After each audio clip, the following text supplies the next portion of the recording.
what's up? Popping in with another video, and then I want to start this one out just pointing out that I want to prove that I might be something of an oracle with this one. So I'm gonna say I might be able to read someone's mind clicking on this video. So as you're watching this video, are you not thinking, here goes another fool talking out a car? It might, that's just a little tongue in cheek, but I can already imagine someone thinking like, here go another fool talking out the car.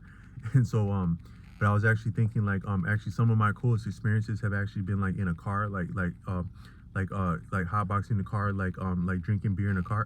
No, drunk driving is not funny, but actually like one of the coolest experiences of my life was like I had some friends growing up, and one time when we were grown, I was sitting in a car with my friend, and it was like a car that didn't work, but we were actually just like sitting there, and like we were throwing back a few in a car that didn't work.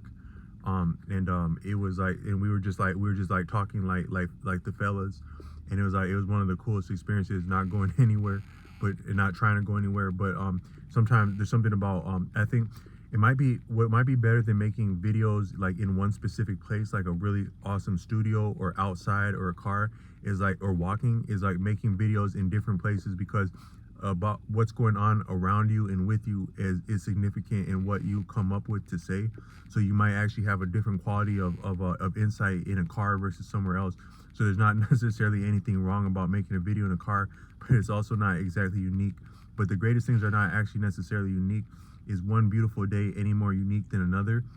In one way, yes, because no 2 days are the same, but yet it might be similar to, so you see a beautiful day now, like how many millions of, so if the earth has been around 4 billion years, how many billion, that's at least four, so four times 300, wait, so 4 times 300 would be 1200, 4 times 65 would be 4 times 6 is 240, so 1200, so 1440, 5 times 4 is 20, so four, at least 14, so 4 billion years, so at least 14 billion days we've had at least on the earth.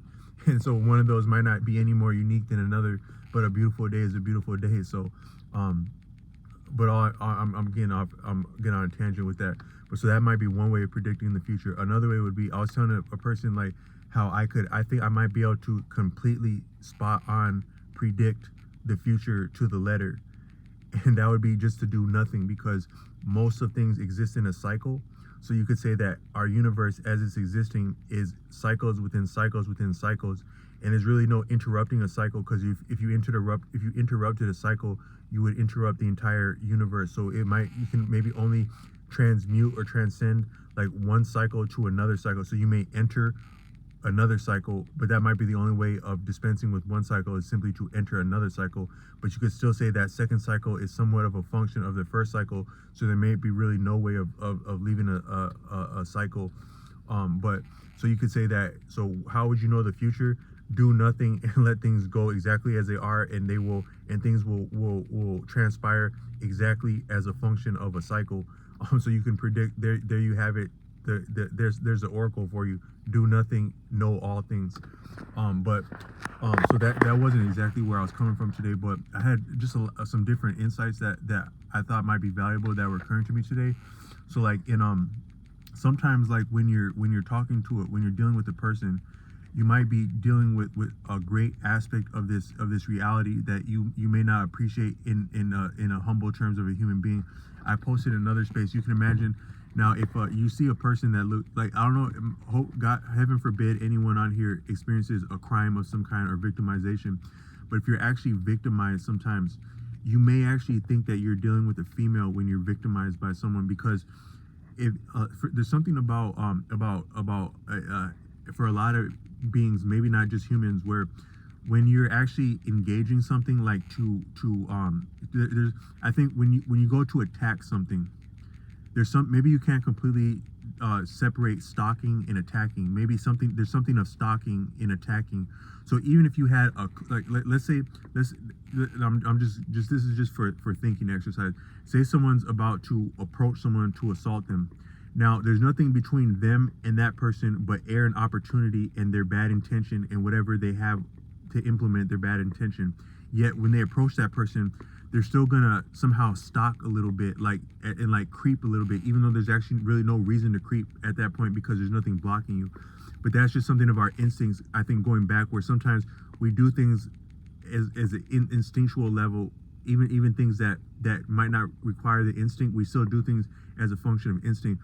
But if you were to be accosted by it, to be potentially victimized, heaven forbid, you may actually think that you're dealing with a female, because something about us, when a person is actually engaging in some type of stalking or victimization, you get so, imagine someone about to shoplift, right? You get so supple, you're not trying to cause any undue attention to you, but you get so, I think the word is furtive, that's like secretive.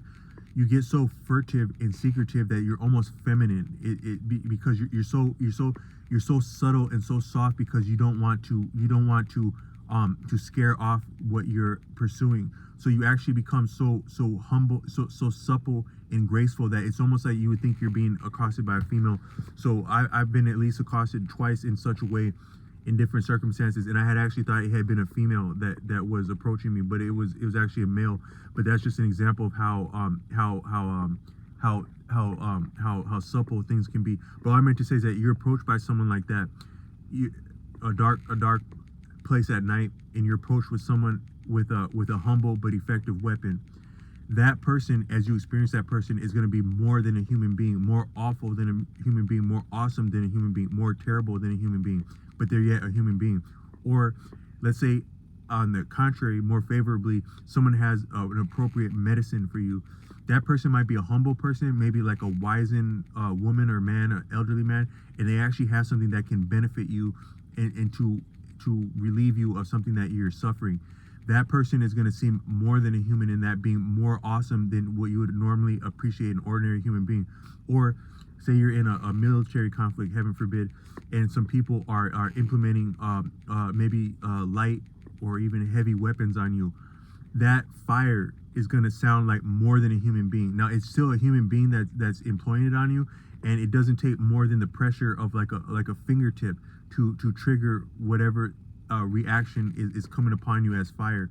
It's still a human being, but it's going to feel more than a human being, because sometimes we actually are, to a degree, more than what is appreciated as a human being.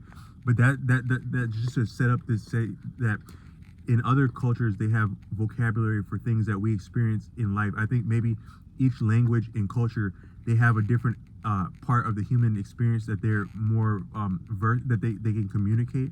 So like in India, I've come to appreciate there are a lot of terms and vernacular and nomenclature. Nomenclature is like a specific word that pertains to a field that can explain something that we experience, but we don't have the vocabulary for it. So they have a word called Devani, and that's actually a feature of a human being, a propensity within a human being that is greater than a human being is normally appreciated as, and it's responsible for speech. So if you appreciate speech, like some people might have studied like linguistics, like the great Noam Chomsky. If you were to actually appreciate speech, human speech, it's far more profound than what you could appreciate a human being to be ordinarily capable of, in terms of the syntax, the grammar, the conjugation, these different ways of putting together verbal forms, but also to be articulate and enunciate ourselves is far more sublime and complex than you could normally appreciate. And that's not also touching on the actual pronunciation and the manipulation of the speaking apparatus in terms of the vocalization and the motions of the mouth. Sometimes people, when you study things that are actually that you were never taught, but that you learned but you were never taught, it can confound you. So it's actually, I had a music teacher who lost some of her facility with speech because she was studying diction. That's like the way of pronouncing words to such a degree that it confused her actual normal speaking apparatus.